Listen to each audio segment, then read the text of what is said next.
feminists can do good work, and men's advocates or men's rights advocates, MRAs as they're called, can also do good work. You can benefit both sexes. Absolutely. Welcome to Nice Ashes. Join hosts Mike and Nate for cigars and culture. Let's go beyond the smoke.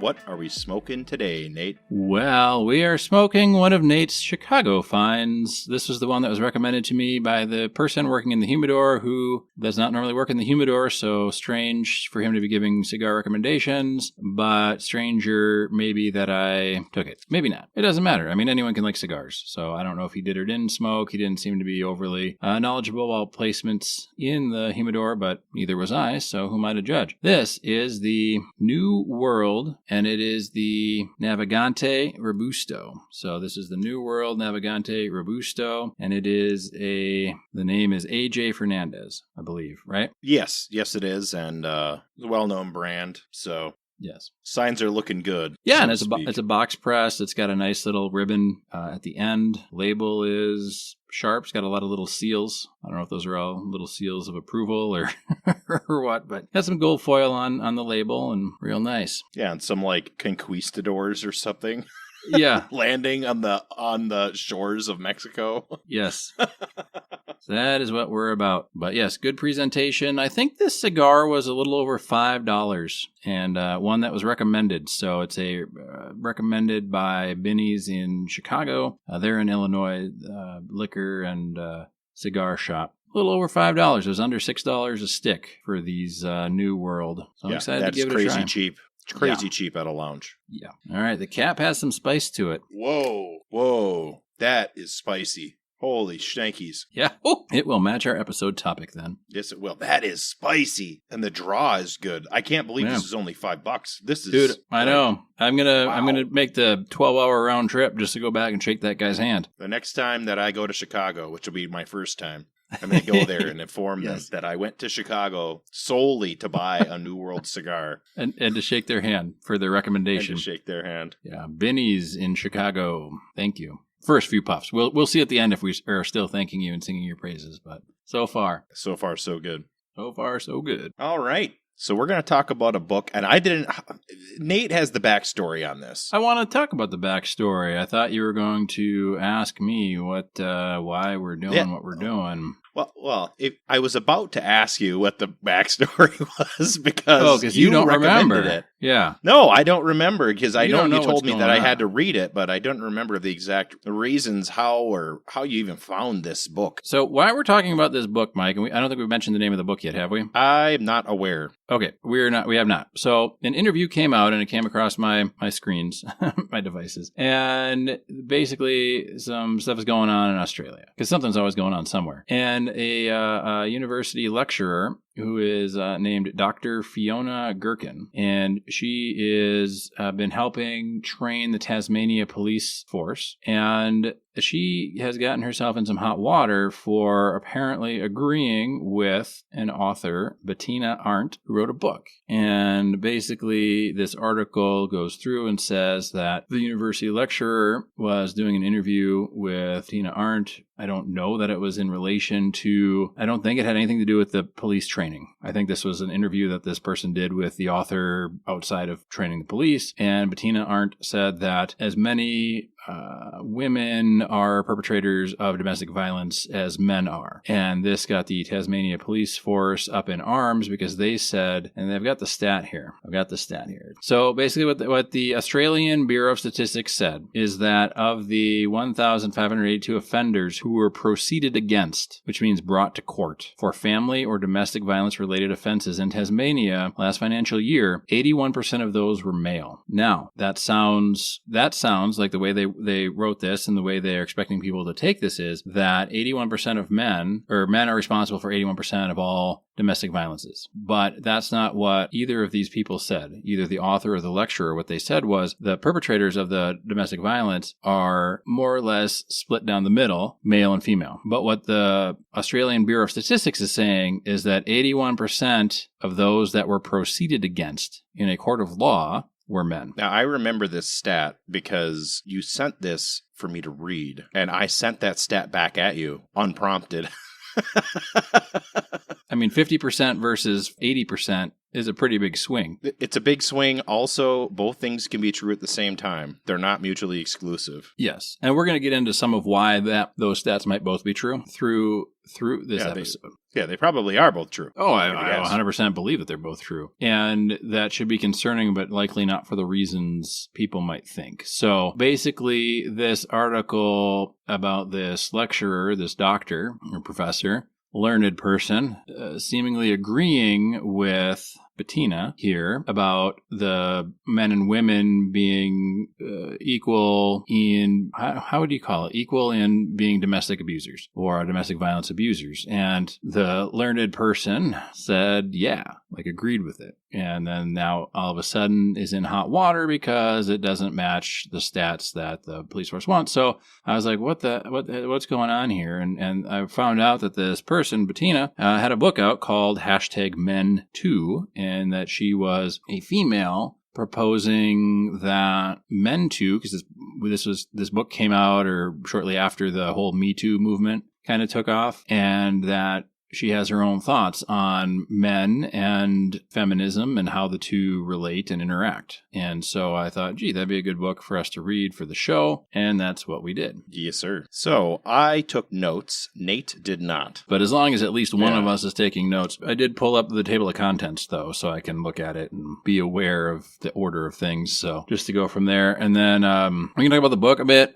She mentions a documentary, The Red Pill. And so I did watch that documentary. And so I can talk about that briefly at the end if we want. Perfect. You want to take it off with the thoughts, Mike? Or, I don't know, overview or? Yeah, overview sure. For the listeners. So my overview is that if you are online and you're a man and you are in the news cycle, most likely you're aware, generally speaking, of many of the issues that are presented. And she does a really good job with stats and presenting a lot of stats, even though it's very repetitive, over the length of the book. The book could have been a pamphlet and not a book. Let's put it that way. But it's really a series of independent articles she already wrote, kind of put into a compendium. So there's going to be a lot of repetition and overlap. I think that if you're not aware of a lot of the MGTOW, Men Too kind of stuff, this would be a great primer because it has all the relevant information you need to know. Yeah, I would agree with that, Mike. I guess my initial thoughts were I liked the introduction. She has an introduction that she wrote specifically for the book, and she compiled articles that she had previously written, which I didn't like. I'm not a fan of that. That's a lazy way to write a book, in my opinion.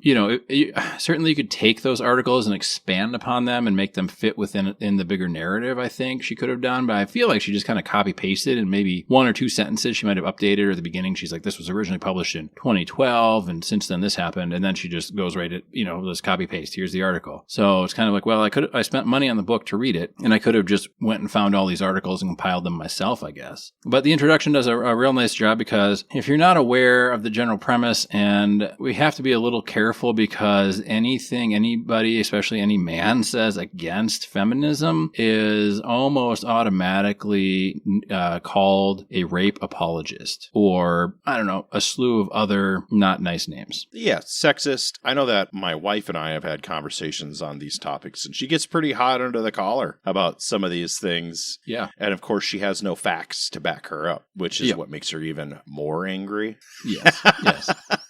But so the story because I think Bettina started out as a feminist, I believe. And in the introduction, she's telling the story of she was at a women's fundraising event for breast cancer funding. And there's a bunch of men there. And she was like, well, okay, I guess that's, good for them. And she was asking all these men. And then, she did research or had research and said, breast cancer and prostate cancer are two pretty big things. And she was saying something like there's thousands of breast cancer clinics and physicians in Australia. And there was a handful, if that, of prostate cancer doctors. And so she was like, why are these men going out and spending their days raising money for breast cancer, which is already, maybe it's not overserved, but in comparison to prostate cancer, it's overserved. And why are they not raising money for prostate cancer? Why are they doing something that yes, it's helpful for the women, but it's almost detrimental to the men for not raising funds for prostate cancer. And that's kind of like the introduction. So it's not really, I don't think anywhere,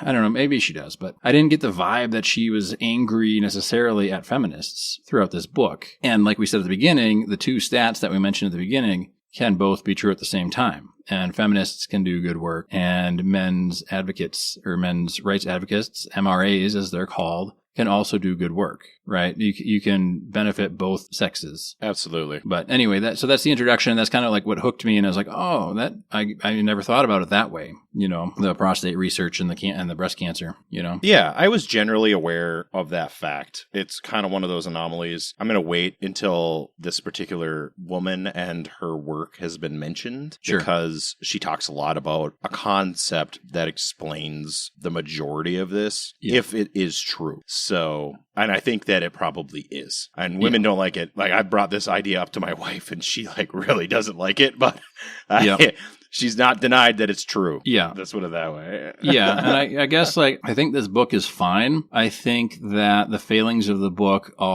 they're basically copy-paste of her articles that she wrote. And it's not as cohesive as maybe I would have liked it to be. And I don't know that she ever really offers up what to do about it, the disparity that she's seeing. And then the other thing, just to note, and I know America's not the only country in the world, but a lot of her stats and a lot of her stories are very specific to Australia and Australian campuses and Australian towns that I honestly don't know where they are. And I'm not trying to be like the ignorant American here. It's just I'm not very familiar with, if I said, the university in Pella, Iowa, anybody not in the Midwest is not going to know where that is at all. So it's not really a lack of knowledge. I mean, it is kind of, but not in a purposeful way to be stupid about something. So those are kind of the two failings. It's not as cohesive as I would like, and a lot of it is very specific to certain Australian locales. I agree with that. It's kind of like the location of Fargo. If you're not a Midwesterner, you probably don't even know that Fargo is a city unless you watched the movie. Yeah. And I'll, at the end, and I'll recommend it here too, is if you want a primer and don't want to read, or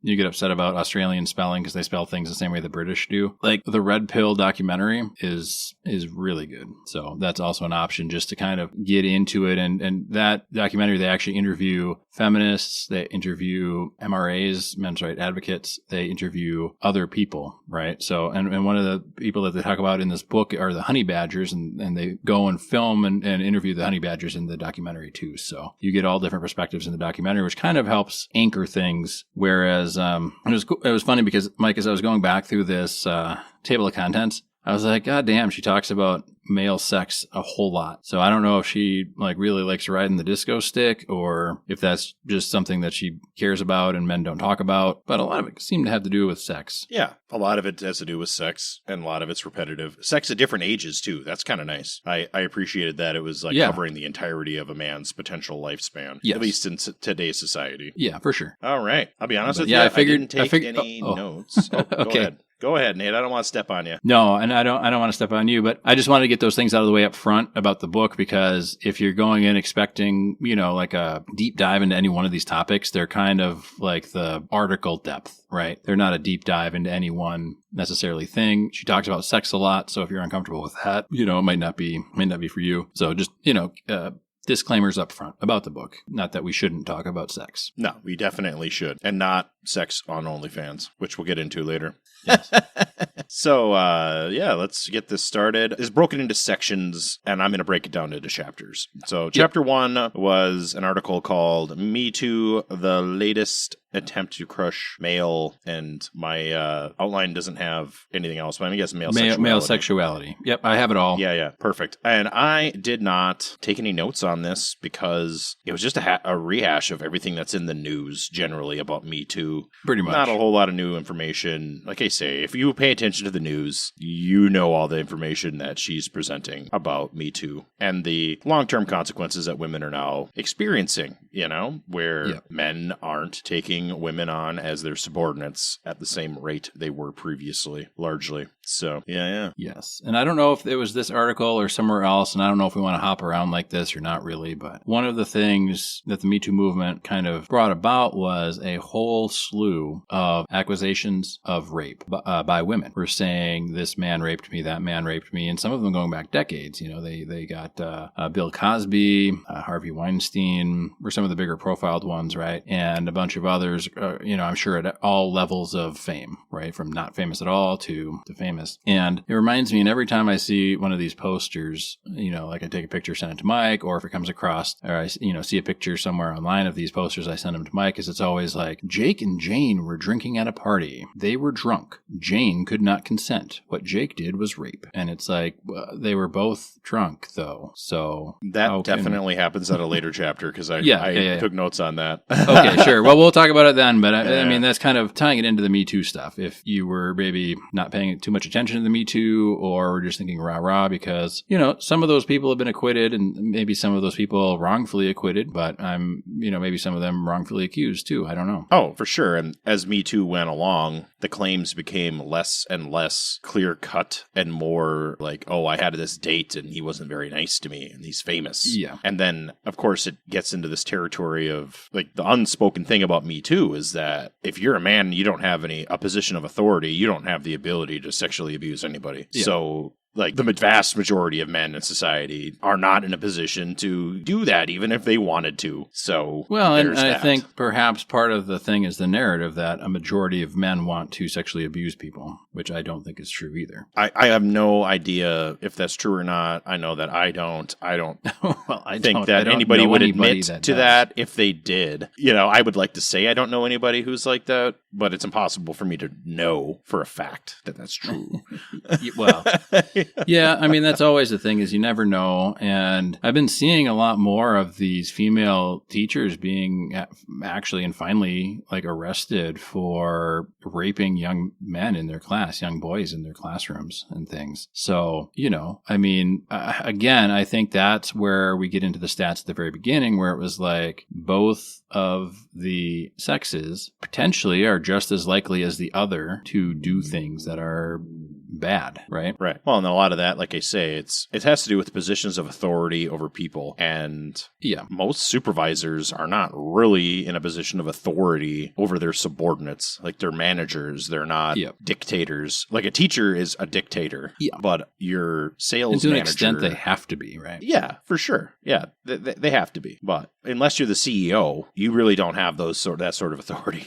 Yeah. Anyone in the C-suite probably has enough authority, depending on the size of the company or whatever. But anyway, I don't know if you had anything more about the first chapter, but there's I do not.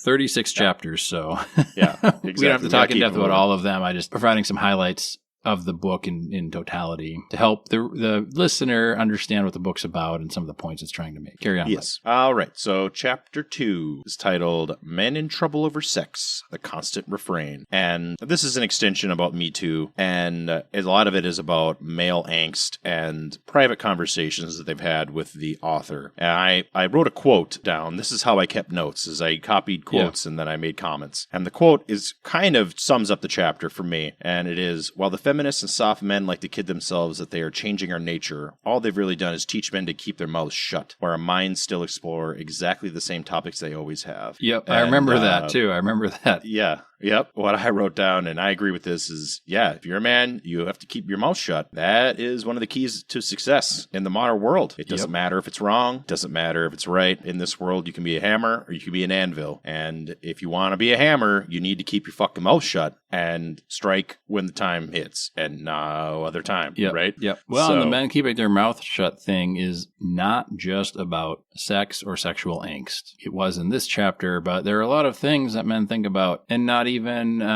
necessarily anything lewd, right? But that people don't want to hear about, and we'll get into that more later, I'm sure. But a lot of places now, men's opinions are not welcomed. I totally agree.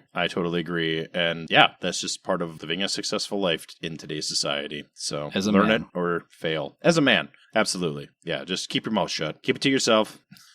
Thank you, but no thank you. Yep, exactly. So, moving on to chapter 3, the politics of cleavage, women flaunting sexual power. And this chapter was about women dressing provocatively in public and their reactions to men basically eyeballing them. I mean, it's pretty obvious, and they talked about this, that women's issue with men ogling them is not about all men doing it. It's the men that they're not attracted to doing it. Yes. And of course, that's not how the world works, right? If 20% of the men get all the attention, then 80% of the men are going to be living in this world with these women that are indistinguishable from streetwalkers. So it's going to be very confusing to them, especially if they haven't figured it out yet. Well, yeah, and the other thing is, I mean, let's just use the old college rating system that founded Facebook, right? Oh, she's a 10 or she's a 9 or, without makeup, she's a 5, but with makeup, it's a 8 or, the rating system. Well, it goes the other way too. So if you've got women and they are dressing provocatively, and I understand that that's a big sticking point because the clothes you wear do not excuse rape. So that's not what I'm saying. I'm saying that in this chapter, she was talking about women who knew that they were dressing provocatively in order to draw the male gaze, specifically of men that were probably 8s and above, not in 7s and below. And I think there's a bit where women were kind of laughing about the men that were, they're like, oh, it was so cool to see that, like, that 2 squirm and try not to make eye contact with me. And, like men all know if they're hot enough to make eye contact with me or look at me when I'm wearing this outfit. Like it was a big game to them. Yes. And of course it is. Well, of course it is. And this is not to say that means they need to be raped, because rape is not okay. I'm putting that out there up front. That's not what this is not to say that sexual harassment's okay or any level of intimidation, including and up to rape. That's not what we're saying. Yep. Right. But the other day I went to a store and there was a clerk, and it was a woman clerk. She was young. She was wearing underwear, and I could see that she had 1.5-inch bars on her nipples because she was wearing her outer clothes were underwear. Like, it was not what I would consider appropriate for being a clerk at a store that I would run. Yeah. And I didn't stare at her, but this is the sort of behavior that's going to cause her to complain about men. And it's like, well, yeah, you're a clerk behind the counter. I can see your tits.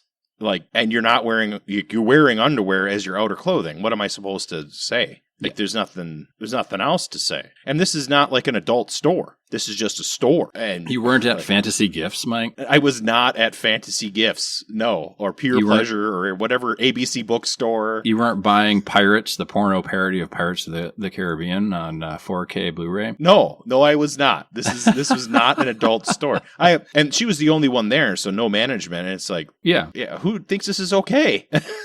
Obviously she does, but yeah, I don't know if that is, it could be a gender thing, right? Or a sex thing, right? Like, she might think it's okay, and I'm all for, wearing what you want to wear. But I also understand that if you're in a work environment, what you want to wear versus what's appropriate for the work environment are two, a lot of times, drastically different things, right? Like, yes. I work from home, so I can wear like a graphic tee and no pants if I want, because whenever I'm on camera, it's from like the chest up. But that's knowing what part of me is being presented. And I always wear pants anyway, because I've got 2 small kids and we do things throughout the day. So, but it's just situationally aware, and when and where it's not okay to dress a certain way. And that goes both ways. If you're a sales rep and not wearing a suit to try and close the deal, you're not going to seal the deal. Or, business dress or whatever is appropriate. Like, you're probably not going to close the deal. You have to match the dress of your customers pretty much everywhere you are. I agree. Or dress better than them. But anyway, go on. I do want to criticize this because she used the terms alpha and beta a lot, which is like pseudopsychology at best. Well, it's all made up anyway, because that all comes from wolves in captivity. They don't do that in real life in the wild. So it's all made up nonsense anyway. Yeah, it's all made up nonsense. And also, I did want to say, like, all this gaze nonsense. Just wear sunglasses, guys, everywhere, all the time. Like you're a stoner. It's fine. You know what I mean? Like, or no, you don't have to be a stoner. You can literally be the dude. Okay? So. Yeah, absolutely. I wear sunglasses all the time.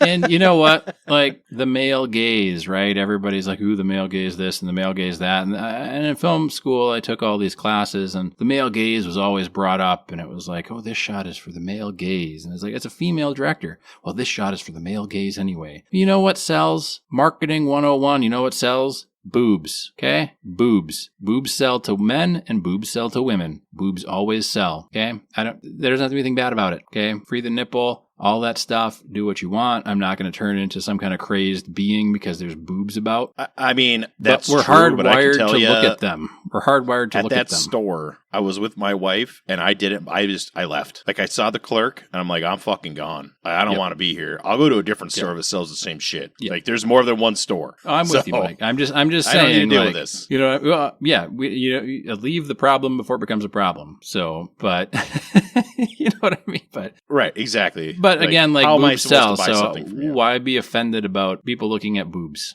I don't know. It's silly. You like looking at dicks? Go look at dicks. That's fine. You know, you want to see a whole bunch of dicks? Go to any kind of pride festival down in the Twin Cities. You'll see everything. More than you ever wanted to see. Absolutely. All right. Chapter 4. Flirting is the new harassment. It's all about women's stories about men being inappropriate at work. Largely, the unattractive it was because men. they weren't the men. Yeah, they're unattractive Yeah. men. And all I can say is don't flirt with women at work. Don't be alone with women at work. Yep. You should probably document conversations with every one of your coworkers. Yeah, like, it's the modern world. Yeah, Email. don't be Email works. flirtatious. Don't say things that can be construed as flirtatious. Yeah, send email follow-ups like, hey, thanks for that professional conversation on yada yada. And I did see, I've seen articles in the past few months here, Mike, where they were saying another unexpected fallout of the Me Too movement is men are refusing to talk to women at work. And men are refusing, like male managers are refusing to train female subordinates at work because of fears of allegations of things that happen. Absolutely. And so the men are just removing themselves from the situation,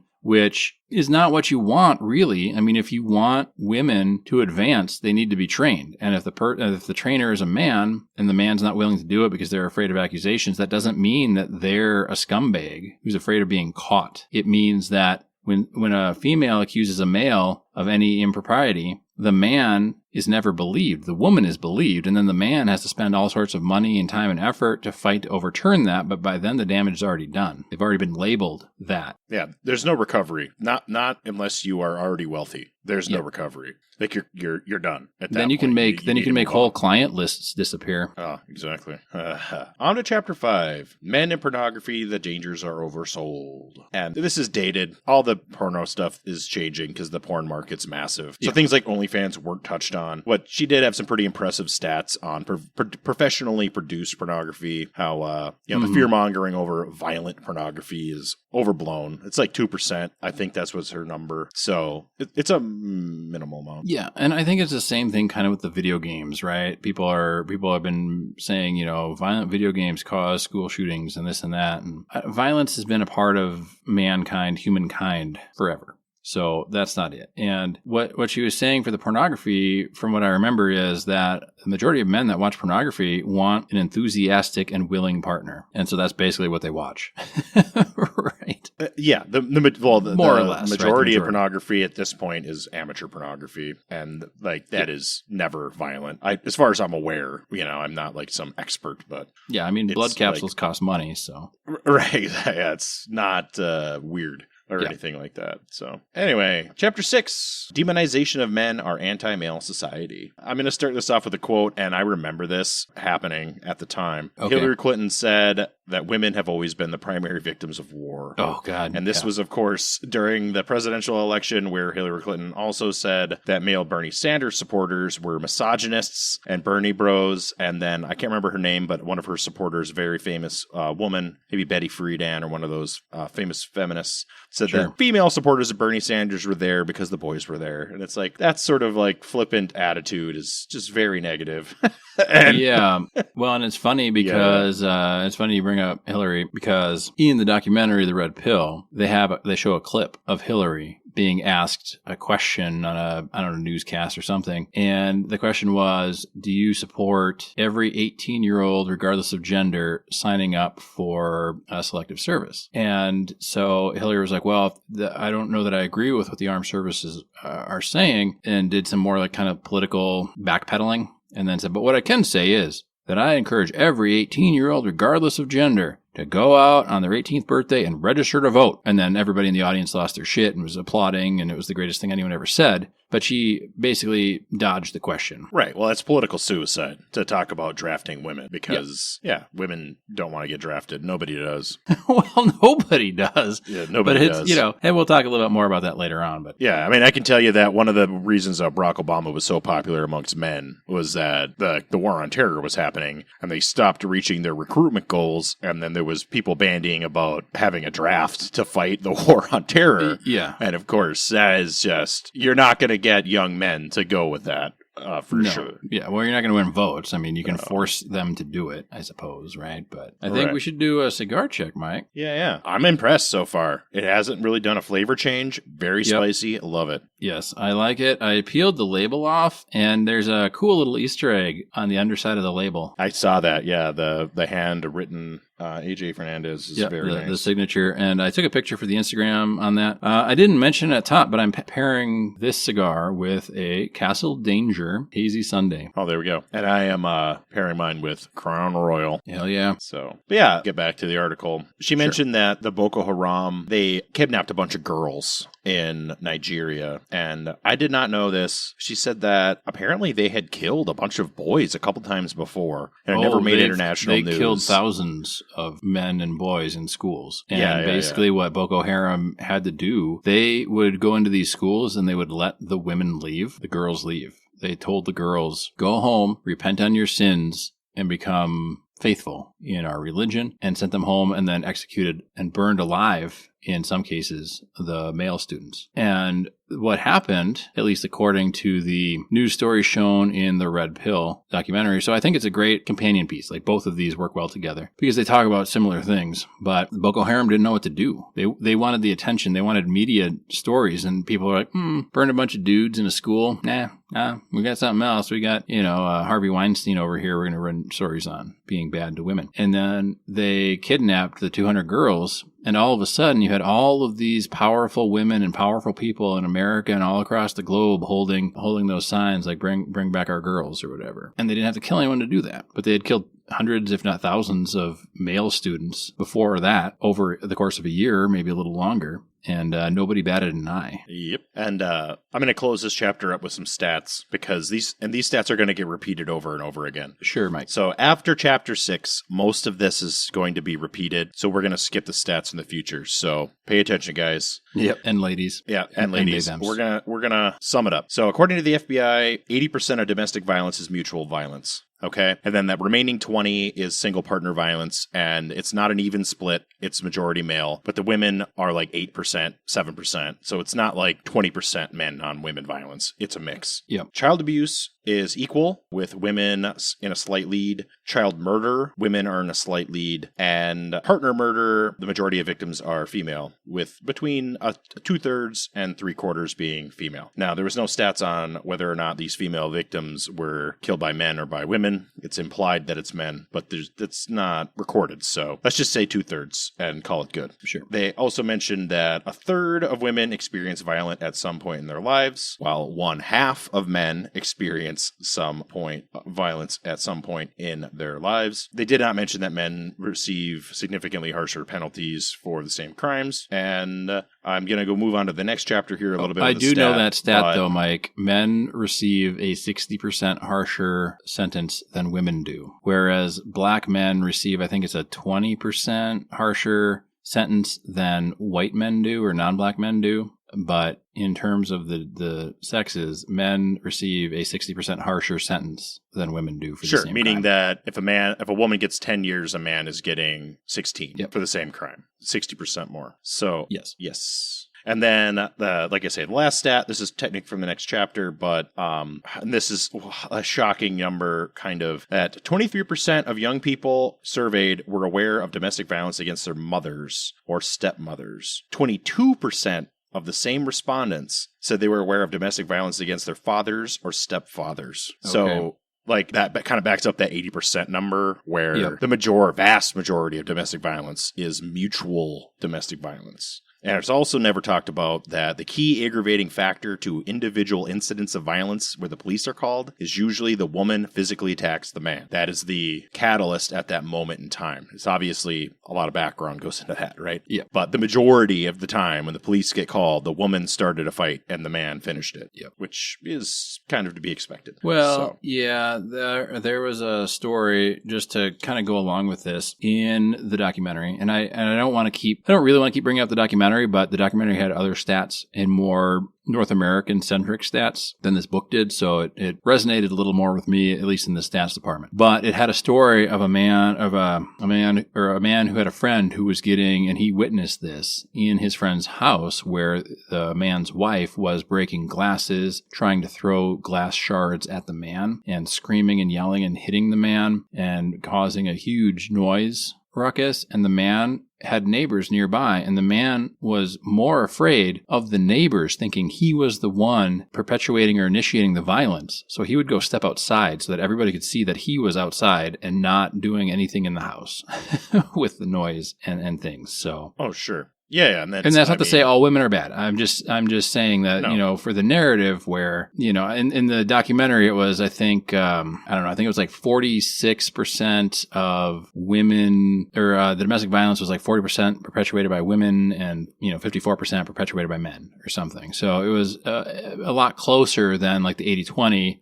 of the police stats. But the 80-20 of the police stats in the documentary, they talked about anytime domestic violence happened, they would arrest the man, and then it was up to the man to try and get out of it. They would never believe the man. They always believed the woman. So it makes sense that of the people that were prosecuted, 80% of them were men, because they're simply not prosecuting the women at the same rate. Absolutely. And can't remember the exact numbers anymore, but California passed a law that if they called in for a domestic violence, somebody had to go to jail. Yeah. And I remember that. It was standard procedure to just arrest the man automatically, regardless of who called. Yeah. So the stats were the man was almost not 100% arrested, regardless of who called. And obviously, there's going to be exceptions to that, but it's of course. Of course, we've set up a system to protect one half of a relationship. So, yeah, you're going to skew the numbers. Yep. But yeah. So, on to Chapter 7, the domestic violence industry, feminist cash cow. Yep. And this is a lot more stats. And the one key takeaway was that apparently in Australia, only 1% of the total population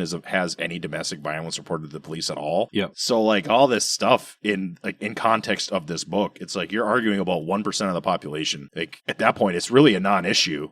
To me, it's still an issue for those that it affects. But in the grand scheme of things, and this goes back to when you watched What Is a Woman and I watched Am I Racist? And they had a African-American author on saying that the hate crime stats are blown way out of proportion because there simply aren't enough of them for it to actually be an issue worth solving. You know what I mean? I mean, of course it's worth solving, but in the terms of funding and devoting time and energy to it, why would you take, it's the 80-20 rule. Why would you take 80% of the resources to try and solve a 20% problem? And in this case, and in the hate crime case examples, it's way less than 20%. So you're taking all of this funding and resources to try and solve a very tiny percentage point of violent incidents, right? So if domestic violence is 2% or 1% and homicide is a much larger percentage, then put the funding towards preventing homicide or whatever other violent crimes are the majority of violent crimes, right?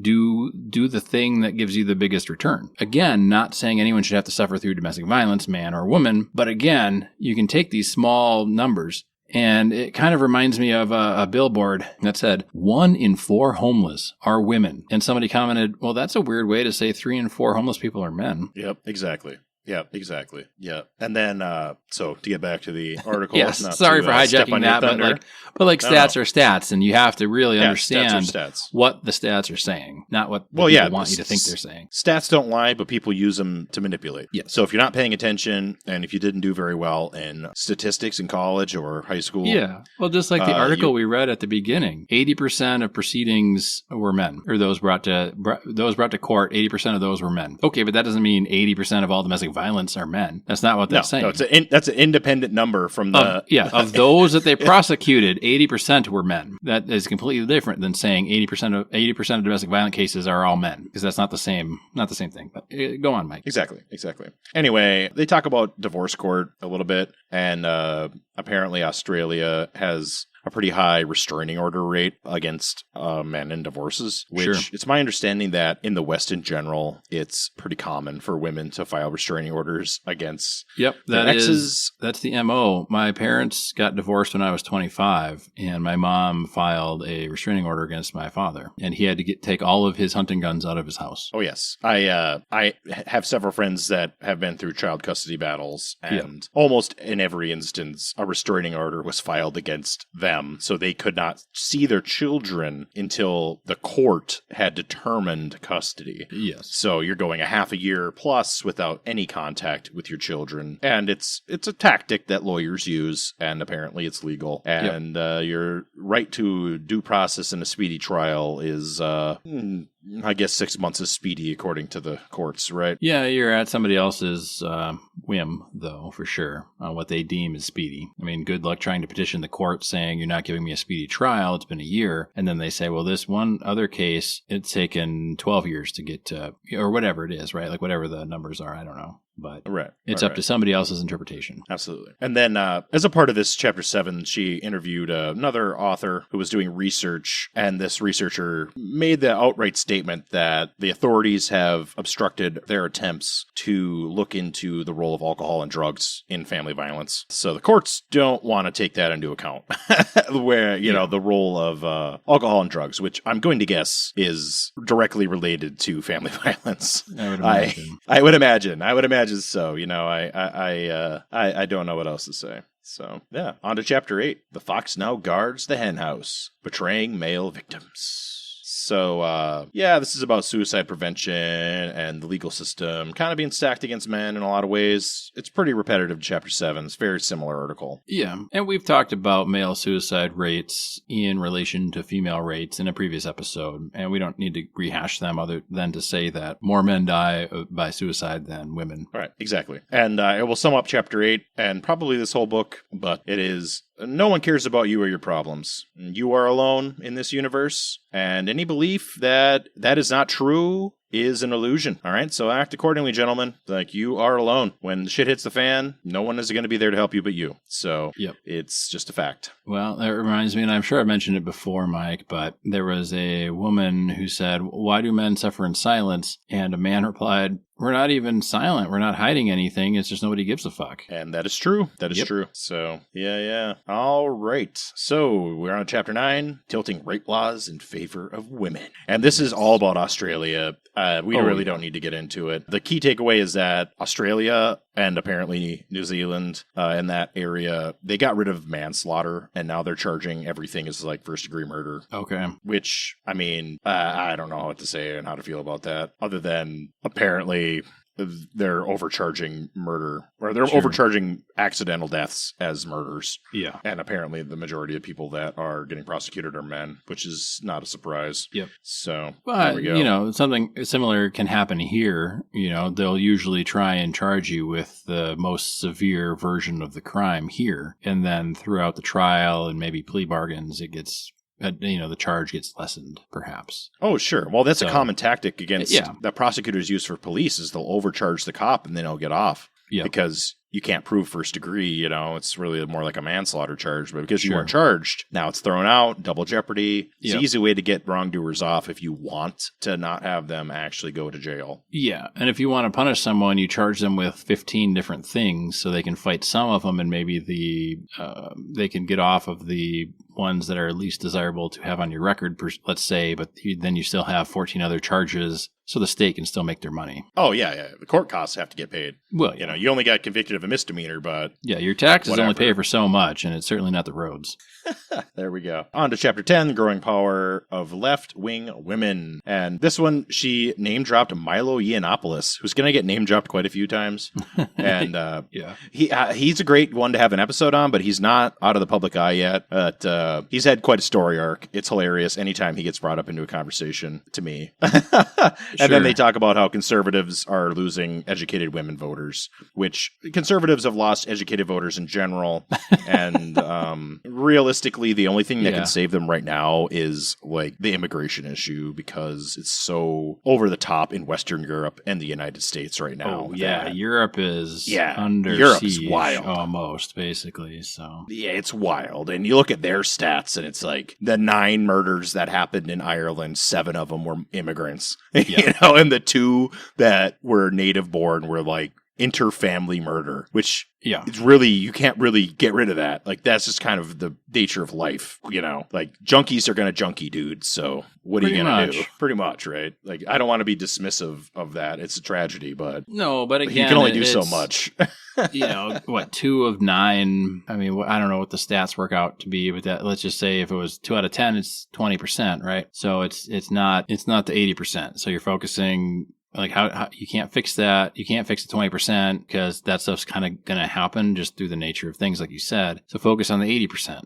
You know, don't focus on the 1% of domestic violence cases in Australia. Focus on the 99% of cases that impact more people, maybe. Again, not to say that the 1% shouldn't be prevented, but right, exactly. Government and society is meant to kind of protect the masses, let's say. Right. And then this gets into like conservative versus liberal talk. And there was no mention of authoritarianism, which I mentioned multiple times in my notes, where it's like, yeah, she's conflating conservatives with people who are liberty minded, which is a common tactic in modern politics to paint your enemies as authoritarian when in fact both political ideologies have their authoritarian tendencies. So, yeah. And especially in American politics, we did the political compass test on the show, I think last season, and basically all of our presidents were in the same quadrant, pretty much right next to one another in that same quadrant, which was, you know, close to authoritarian. So again, it's not really so much a left versus right as it is ruling elite versus everybody, but that's not the point of the book. But again, it was a kind of a weird article. But again, I mean, these are all articles written for different things, right? She wrote them all over the place, different publications. And oh, sure. Well, and she used, so this is a crazy example. This is a criticism of the author. She used a stat to try to back up her argument that 86% of women and 75% of men are concerned about privatization of Medicare in the United States. And she used that as an argument that women are becoming like liberalized. It's like, well, no, that tells me that the majority of people who are educated are worried about this issue. That's very concerning. Yeah. So, yeah. And worried about the fucking government and what they're doing. Yeah. Like they're worried that the government is going to fuck up a thing that is working. Like that is not that hard to, not hard to figure out. So, all right. On to chapter 11, Cassie J and the Rise of the Honey Badgers. And I know nothing about the honey badgers. Yeah, I didn't. And they make an appearance in the documentary. I guess it's a group of women that are pro men's rights. That doesn't mean they're against women's rights. They're not all, you know, conservatively dressed, Amish looking women, right? But no. Go on, Mike. Just for a little background. I don't know enough about them to be able to give you like the entire history of them, but just that it's a group of women that are concerned with male rights. This chapter is mostly, this article is mostly about women that are taking on the matriarchy and are like men's rights activists. And she name dropped and talked about a woman named Karen Strawhong, which she did a video series on YouTube and a blog under Girl Writes What. And it's interesting. If you guys want a shorthand of it, you could look up her videos on YouTube. It's really good. She's a mother, and she got involved as a mother concerned for her children. And her primary argument is that for women, marriage is all benefit and zero risk. And that's why women are whining about men's reluctance to get married. But for men, it's the other way around. No guaranteed benefit and the kind of risk an adrenaline junkie would eschew. Yes. She made a video called The Disposable Male. You guys should watch it. It's good. And the premise is that society is set up for men to be disposable and for women to be protected, and that there's possibly biological origins to that that we just can't fight against. However, the way our society is set up is still to like just throw men away in the garbage pit. Yep. The arguments are pretty good. I like Karen as far as that, and I was exposed to that many years ago, and she's good. I like her. Yeah, and there's a bigger segment on the honey badgers and the disposable male in the documentary. Yeah, I mean, it's interesting because at least here in America,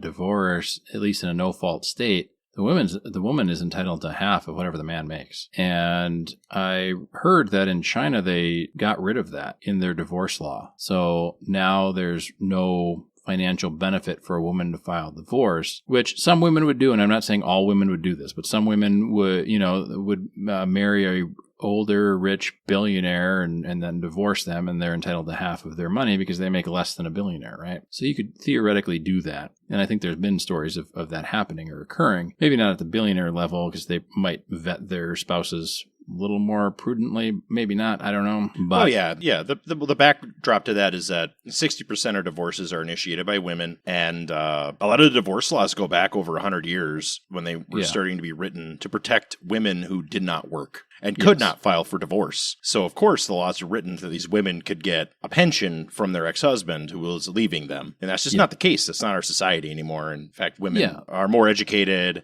which we'll get into later, and generally are higher economic status now because they graduated higher rates at every single level. Yep. So, of course, they're going to have the majority of resources in the long run. So, Yes. Well, and I know for, again, like when my parents got divorced, they had the same education, exact same education, because a lot of times the divorce courts will look at potential to earn as well, right? The potential to earn. And they were both employed for the same amount of time. And my dad still had to pay my mom, even though all of us kids were adults and out of the house. None of us were minors. So there was no child care costs. But, that's what the court decided. And I don't know whether it's right or wrong. Even though it's my parents, I didn't want to get involved. I don't need to know. I don't want to know. I assume it was both of them, not one of them, that where the issue lied, right? Right. Well, that's a reasonable adult response, in my opinion. Not that it matters. One would hope. But one would hope. So, all right, on to Chapter 12, Campus Rape Frenzy. Manufactured crisis. And this is all about campus rape stuff. And I'm going to sum it up with this 2007 campus sexual assault study, which I remember coming out when I was in college. Yes. It claimed that 1 in 5 female college students were sexual assault victims. And even at the time, it was known that sexual assault was very loosely defined to the point where it was harassment was considered assault. And harassment could be perceived negative sexual attention. So, which could be a glance, could be a remark that somebody made. It didn't have to be anything physical or violent. It could be something that after they said stop it, the person stopped it, but they could still report it as sexual violence. Yes, exactly. The bottom line for this whole chapter is that, and we've talked about it on the show before, casual sex is not safe. Doesn't matter whatever you believe. It is factually not something that is a safe endeavor. And sexual liberation is not good for the majority of men. If you're not in the top percentile, you're going to be a loser in this situation. So you need to really vet who you're going to be with and be very, very careful because, again, reputational damage will destroy your career, and there's only one way to prevent that. And friends and your social life. It can destroy everything. Exactly. Yes. So Chapter 13 is titled The Columbia Mattress Girl, American Colleges in Crisis. Quick synopsis. It was Mattress Girl. She was very famous. She was on TV. She carried a mattress around for 3 years, made this guy's life a living hell. And of course, when he brought her to court, it was found out that it was a mutual relationship that he broke off and she was sour. Yes. And he was a foreign student and had a hard time with it and went back to Germany. So there we go. Yeah, and then she talked all about that most of the universities in Australia rely on the tuition fees from foreigners in Australia. And the fact that these colleges wanted to inflate their rape numbers, in a sense, right, with these different surveys and things, and allowing anything to be under the umbrella of rape or sexual violence was going to then, and the Columbia Mattress Girl was in the United States, but that if the Australian universities followed suit, they would cut off their foreign funding for tuition by making their universities seem unsafe for foreigners, was kind of the whole point. Yes, of her and later in the book, basically the numbers have gone down precipitously. They've been cut in half. So these universities are now suffering from their own tactics. Yeah. Right. All right. Chapter 14, celebrating our safe universities, bad for feminists. And basically, it's sexual assault on campus is crazy low in Australia. And in fact, it's safer than living in the general population. Yeah. So, yeah, we can go over that. I would almost feel like almost any campus is probably safer than living in the general population, because our campus, when I was in college, had those blue poles you could call for help like every 50 feet. So it's not like anyone ever felt unsafe, as far as I know, or should have felt unsafe on campus. Oh, there was for always sure. easy and ready access to assistance if you needed it. For sure. I mean, the college I went to recruited a D1 player onto this like D3 art school football team because he was convicted of sexual assault in high school. Sure. And this was made public. It was published in the newspaper, and he was bullied out of school in one semester. Yeah. So that is like the reality for somebody who's legitimately a sexual assaulter. Like they will not be tolerated by their classmates. No. And it was Nobody likes the those football people. players like stomped him in the locker room, I Mhm. guess, because they weren't interested. These guys are going for like teaching degrees and shit. Like they don't want Yeah. hassle like that. They're not into that. They're playing a No. D3 football school on a scholarship so they could become a whatever. Like they're not there to be professional. Like they don't give a shit how good he is at football. Yeah. Like that's not what they're. I mean, they're there to play You can football. be as but they're not good at really there to football play as you football. want, but if you're a shitty person, fuck you. Yeah, like so. Yeah, it's just not. It's not the reality. It wasn't then. I'm sure it's not now. I have no Yeah. idea, but anyway. So yeah, chapter 15. Yes, no, maybe. Teaching the truth about sexual consent. This is all about messaging, and where she talked about how women apparently are not responsible for their actions if they're drinking. Yeah, and she Which was... is- Go on. Oh no, go ahead. Go ahead. I was just going to say, she talked about how, and I've seen some videos on this that are very interesting, how men and women are raised differently, even by parents that don't intend to raise them differently. But she was saying that instead of spending all this money on this anti-rape stuff and where the stats are the stats. And the author's point is, with the stats being as low for actual confirmed rape versus unwanted looks or comments, right? They're funneling all this money into like anti-rape stuff, and they should be teaching women how to clearly state their desires or their undesires instead of not stating what they want or don't want. So that was kind of the point of this article, if I'm remembering correctly. Yes. Largely, yes. I mean, again, like condensed down to a 1 or 2 sentence Right, synopsis yeah. of an article. But These articles are all fairly short, but yeah. So anyway, chapter 16. Lily-livered universities targeting young men. And the only thing I wrote about it is authoritarians will be authoritarian. Campus politics are played out. I mean, it's the way it is. Just if you're a young guy and you're going to go to college, like as long as you're aware of the dangers, you are going to be fine. Yeah. Like just be very, very careful and selective about the people you surround yourself with, especially unknown women. Like, if you're not like one of the desirable guys, they probably don't want you to be around. So it's the way it is. And if she's moving fast, you should probably move a little slower. Probably so. Very easy to say for two married guys to say. But yeah, I mean, we were both young men once. We're still young men, right, Mike? But I mean, going back, I mean, luckily nothing's happened to me, and not that I did anything that I thought was untoward, but if I could go back and say like, hey, maybe just like cool it on some of this, I would probably say that to myself, like. Well, everybody's got regrets. It's not even so much really a regret, because like nothing, like I thought it was good at the time and everything, but sometimes it's like what's good in the moment is not good later on. So just, maybe be more selective is a good idea. Absolutely. And then chapter 17, feminist capture of key institutions. And yet again, basically breaks down to institutions are not your friend. Be selective with who you interact with, and document your interactions with other people if possible, if they're sketchy especially, and avoid casual relationships with women. Yeah. Like casual meaning casual sex relationships. Like that is just not a safe practice, guys. I'll say it again. Like, yeah, I'm not a sexual prude. I'm not a conservative. I'm not religious, but you gotta protect yourself. Yeah. I mean, vet your partners, have interactions with them in front of people that you know and that you trust so that they can vouch for your character and things, right? Right. All right. And then in this chapter, she opined about activists protesting and causing conservative speakers issues. And I'm not against that. Like, it's free speech. I'm pro free speech no matter what. Yeah. So whatever. Yes. All right. I'm getting to the end of my cigar, and we're not even halfway through this book, dude. Well, we got 4 sections left. I think instead of going chapter by chapter in these next 4 sections, we should do just the sections kind of in total. So the next section is called Men and Sex, and there's 18, 19, 20, 21, 22. Absolutely. And so I will tell you let's that talk about it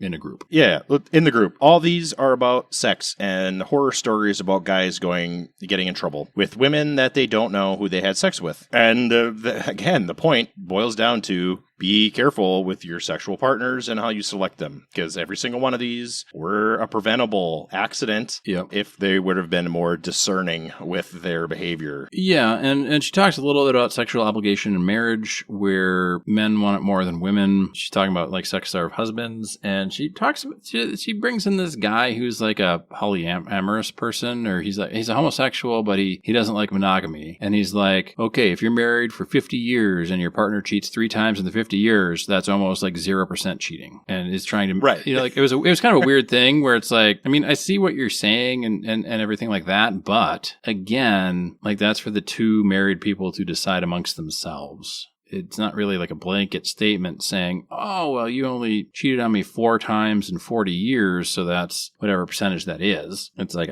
again, like you said, casual sex and all that stuff. She also talks about housework and sex, and like men who do the laundry. Women aren't going to hop on you because you're doing the laundry. They like men who mow the lawn, I guess, which was whatever. And then there's one chapter in there about prostate cancer sufferers, which we talked about kind of in the introduction, where there's not enough, in Australia, there's not enough prostate cancer doctors, and the penis often suffers from the treatment of that. And the doctors don't really care about men being able to perform after prostate cancer. Yeah. And she threw out some stats about working in Australia, and I was shocked that they work so little. Like their hours worked for like pay is very little by comparison to American standards. Yeah. So this is like... I was going to move there, but they don't like foreigners on campus, so... Well, I know I've told you this before. I'm not sure if I said it on the show, but probably 16, 17, I was considering moving to Australia. Sure. They had a list of jobs that if you were a professional in, they had these specific job sets that they were looking for. And I, of course, had a career that was on this list of people. They would allow you to move to Australia and give you citizenship in like a year if you lived in a rural area, and it was 3 years if you lived in a city. So I was like, wow, that'd be cool. I could go over there and work for a while, depending on the pay. It never panned out. I was looking for work and I found other opportunities, let's put it that way. But I considered moving there. I dodged a bullet, especially with COVID, apparently. But yeah, I mean, Australia needs highly educated people, and apparently they're not producing them internally. So yeah, I don't know what the job list looks like now. At that time, I think it was 250 jobs. Either. So I'm not looking for a job. But if I was, and I was an educated person, I would consider moving there. That's a positive reason for immigration, right? And I know like the immigration debate here and in Europe and other places, when people talk immigration, they're thinking about like illegal immigrants. But there are loads of immigrants that come legally and they're desired, and your society actually needs them. You might not think it or know it, but again, like this is kind of the point is all immigrants are not bad. All feminists are not bad. All men are not bad, No, it's the story of America. It's very easiest for us to say that. Like, if you look at these towns in the Midwest, they're all started by immigrants. Like this whole whole cities, there wasn't a single American, natural born American there until the people that were there had children, and the whole town sprouted up because a brewery moved in, and or something like that. And none of those people were from America. None of the workers, none of the owners, nobody. So it's not a bad thing to have immigration. No, not at all. At all. So, and I've been to a number of small towns that, without immigrants in those small towns, the town would be just dead as a doornail. Yeah. And they saved the town, which is awesome, especially if you live there. Of course. Yeah. Long Prairie, Minnesota comes to mind, where they have a massive immigrant population, and everybody, it was dying, and now it's thriving. So, not a bad thing. by any means. I don't know. All right, there's 3 sections left. My cigar is just about out. The next one is work and family life. And so there's 6 chapters on, marriage being a dead deal for men, which we talked about.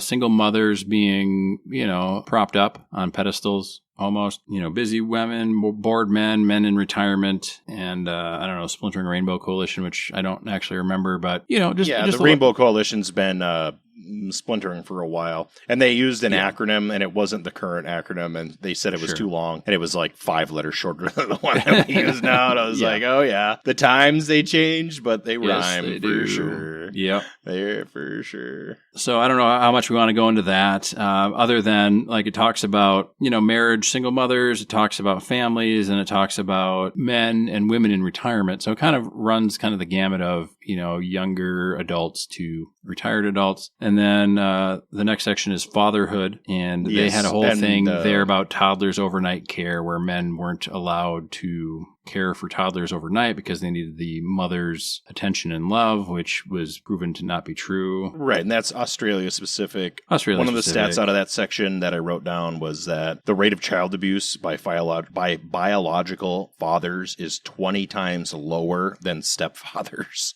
Yeah. It's like, okay, well, that's a pretty crazy number. That's like hard to manufacture or get around. Yeah. Right? Yeah. Like, that's wild.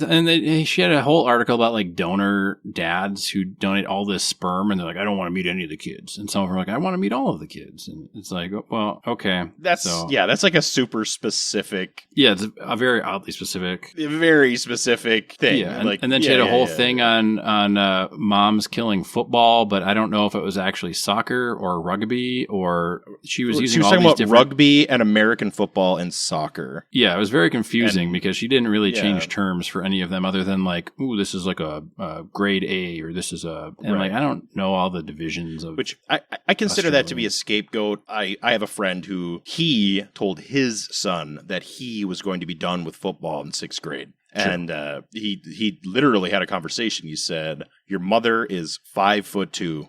I am 5'10". You are going to go to college to become a professional. You are not going to play professional sports. You do not need to be doing something that's going to hurt you now. Like, you need to go, like, this is not your future. Well, in a lot of these sports, even if it's not football in full contact, a lot of the sports take a huge commitment for one, and the chance of injury is still high in all of these sports. Oh, for sure. Like, get into golf, or the B word that will not be mentioned, or darts. Yes. Right? Or something that you can do when you're working a job. Yes.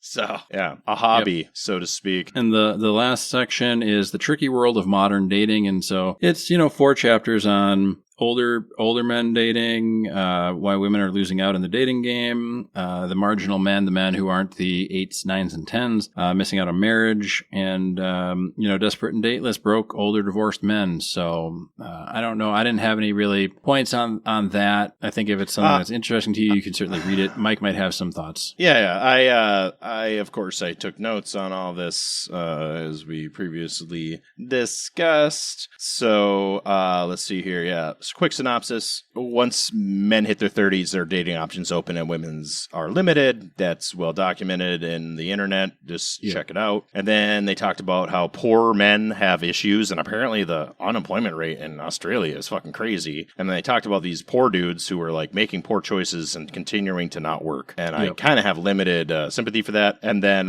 they had a whole bunch of stuff about old people dating. And the key takeaway is that older single women are having issues with finding older single men that make enough money. And of course, the crux is that these older single women have so much money because they took it from their first husbands. And now they're trying to date from these pool of husbands who had all their shit taken by all the other women. So it's like, well, like every guy she interviewed, like he lost all of his stuff when he got a divorce. So now he lives in an apartment. And of course, he is trying to date these women that own a house like he used to. But the house was like the one woman that she talked about was a lawyer who had a husband who was a real estate guy, and she has this mansion. It's like, well, her first husband and her had a mansion, and she took it from him. Yep. And now she wants another guy that somehow still has all of his stuff when he got a divorce, because you're talking about people in their 60s who are single. Yeah. So unless they're a widower, that's the case. And then she also talked about how all these widowers, they're not on the dating market at all. Like their remarriage rate is super high and quick. Well, of course, like they still have all their stuff. So these women who are divorced are now opining because all the men available don't have stuff. Yep. Which obviously, obviously. Well, yeah. Yeah. And if you're a strong, independent woman, why do you need a man with stuff? But again, that's, a criticism of one of the rallying cries of feminism, I suppose. Not to say, it's wrong. But again, it's all, put things in perspective, and certain rallying cries make sense in certain circumstances, but not in all circumstances. Right. Well, and that the whole end of this all boils down to like that famous quote, right? Like the modern woman wants the rights of a man, the privileges of a woman, and the responsibilities of a child. Yeah. And that pretty much sums it up. Like with these older women, like they don't want to take responsibility for the fact that they crushed their ex-husband. That's why they have so much money. Yeah. So, of course. Yep. So what did you think overall of the book, Mike? I'll say it again. Like, if you're not aware of these issues online, it's a good book to read. It's got articles, it's got relevant information, all those things. If you are more well-versed on this topic, I don't think it's all that useful. Like, this would be good for my wife to read. Sure. Somebody like that, where it's like very data-driven, written by a woman. It's easily digestible. It doesn't attack, you know what I mean? And it's easy to digest because it's from another woman and not from a man. But for somebody like me, there was a couple startling stats that I wasn't aware of, but they all ran in with all the other stuff I was aware of and knew. And I lived through a lot of this, and so did you. Yes. Like a lot of this data that she's presenting is stuff that was very relevant to us in our young adulthood. Yeah. And I think that it's dated because of that. You know, guys that are in their 30s and 40s are much more aware of these issues than guys in their 50s and older. Yeah. Much more aware. And I think young guys that are very aware. Well, young guys might be aware. They might not get aware until they get into the professional world and kind of out on their own. But I know for a long time, it didn't matter to me. Like a lot of these stats don't matter for a long time until you're married or dating or searching for employment, so. Right. And well, like you say, the data's out there. These young guys that aren't aware of it, once they get friction, hopefully they'll make themselves aware before disaster strikes. Yeah. Right? Like going on Tinder dates, not safe. It's just like, it's worse than having sex with a prostitute as far as your personal safety and financial long-term, like your financial safety is concerned. Yes. For sure. Yep. Not that I support either one, but you know what I'm saying.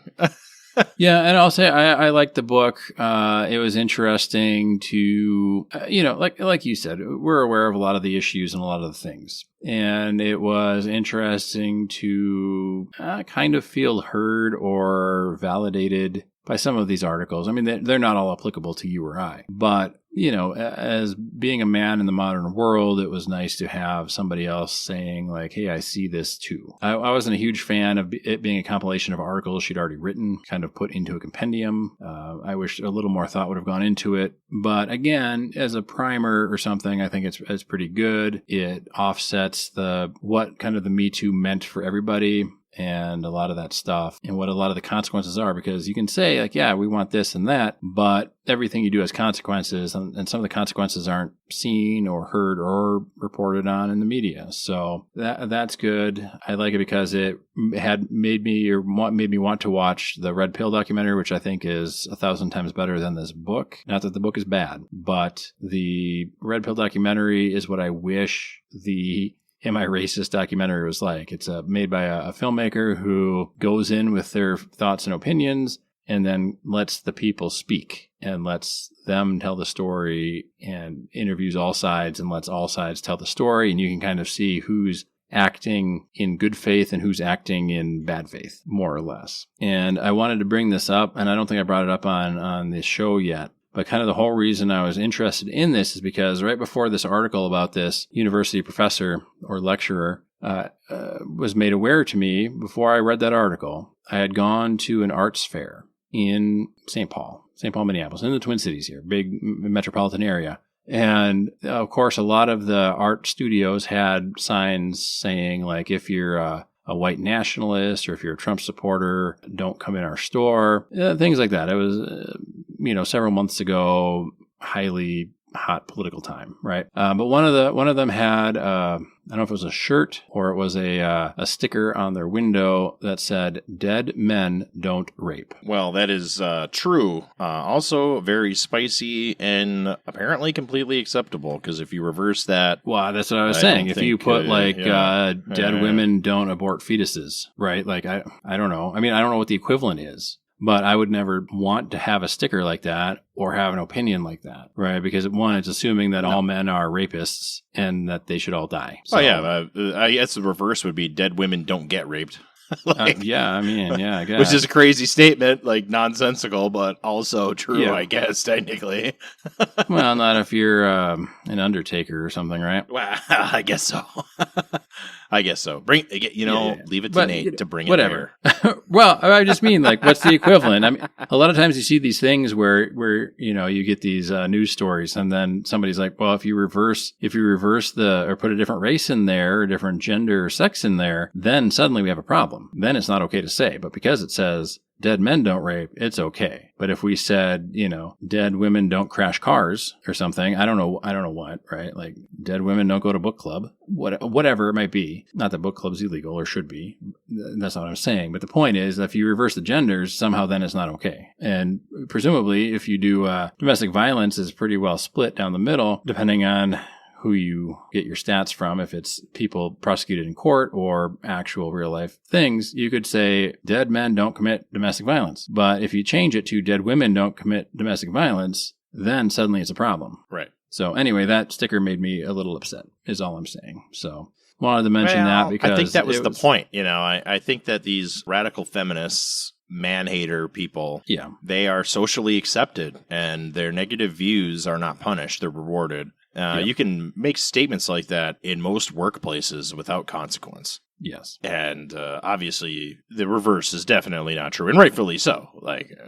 So. Well, I mean, neither of them should be okay, is the point. But I agree. But so what do you think of the cigar? I liked the cigar. I also did not get a flavor change. I'm going to give it a 4.25. So why so high, Nate? Why so high? Well, I liked it. I was thinking about giving it even a little higher, but it was spicy. It had a good nicotine content. It's kind of for $5. Right. I mean, it's kind of right there in our wheelhouse of, things that I like for sure. But again, it didn't do any kind of flavor change, which would have pushed it even higher if it was a good flavor change. And then I think about halfway through, I had to smoke it a little bit slower, which was probably just because I was excited about it, right? Because it did get a little hot, and if you smoked it too fast, it got a little bit of the sour, but it was easily reversible. It wasn't one of those things where once it got sour, it stayed sour. It was just, I was like, oh, I'm smoking this a little too fast. I got to let it sit a little bit. So, I mean, the nicotine content, the flavor, the spice, $4 or $5. I don't know.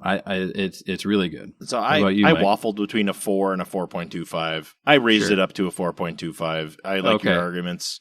I did get a flavor change. It became duller as it went along. It started off real strong. It could not have got stronger. No, halfway through, I was buzzing. I was like, wow. Yeah, it was a great cigar. And it did the last quarter, I thought, was a little dead, but that could have been me partially. Well, also, as you mentioned, it's less than $6 from a cigar shop. Yeah. Like, this isn't $5 online. No. Right? A $5 cigar online is more like a $10 to $15 cigar in a shop. This is a $5 cigar in a shop. You cannot go wrong. You cannot go wrong with this cigar. No, I highly recommend it. Like, it is not really like it's not a 6, but for the money, that's a great bargain. Great bargain. I would say this ranks up with like a Fuma, unless it's a particular style that you like. You know what I mean? Like, yeah. Like, well, and thank goodness it got a little weaker as it went along, because by how much I was buzzing at the middle of the cigar, I was like, this is going to be tough at the end if it keeps it up. So it's probably and I wanted it to build stronger. I was like, I want more. I know, but they're doing us a favor. Like, they know we can't handle it, and so they tapered it. I guess so. I would not call this a cigar for a beginner. This is somebody who's a regular cigar smoker for sure. Yeah. And if you are and you like the high nicotine and the spice, this one's really good. I'd put it up there with, I don't know. I mean, I'd put some of these in my humidor next to the Flathead V660s and the Series Rs. I wouldn't. I wouldn't. I think the Series R and the V660 are way better. Those are better for sure. But I'm saying like this is one that it's cheap enough that I would put some in my humidor, which I don't say about a lot of the cigars we're smoking. I'm looking for these. I will be buying some. Yes. Yeah, they're good. Like as far as like a yard cigar goes, which is the price point you were talking about, this is the peak of that. Yes. That story. You know, like you could bring a box of these on a fishing trip and give away every single one, and it would cost you $30. Yep. Yep. Yeah, and you could give these to people that smoke cigars that are, absolutely cigar these smokers, are real cigars. Yeah, good cigars. So I can't recommend it enough. Yes. Yes. So thank you, unknown clerk at liquor store in Chicago. At Binny's in Illinois, but Chicago specifically. And if you're interested in any of the men's rights stuff, again, we're not saying feminism is bad. We're not laying blame on anybody. But if you're interested in some issues that men are facing in modern society, this book is a recommended read, and even more so than the book, I would recommend checking out the documentary, The Red Pill. I, much like your story at home, Mike, my wife saw that this Red Pill documentary was in my watch list, and she was like, what is that about? Because the cover art is very suggestive about what it's about, right? Like it's the male symbol and everything. And I was like, oh, this is a documentary about a feminist who's looking into men's rights and finding out that the men maybe aren't as crazy as everybody wants you to believe. And that earned me a very loud exhale and a roll of the eyes. But I rated the documentary an 8 out of 10 on IMDb. So there we go. Those who have all of the privilege are often blind to their own position, Yes. And I think I gave the book a 4 out of 5 on Goodreads. So just for everybody's knowledge of the ratings. But thanks for listening. Viewpoints other than your own or viewpoints that are differing from your own are not dangerous. Please have calm and cool discussions with people, and don't jump anything and start getting angry at people for expressing things that are outside of your wheelhouse, maybe. So anyway, thanks for listening, and we'll catch you next week. Be safe, have fun.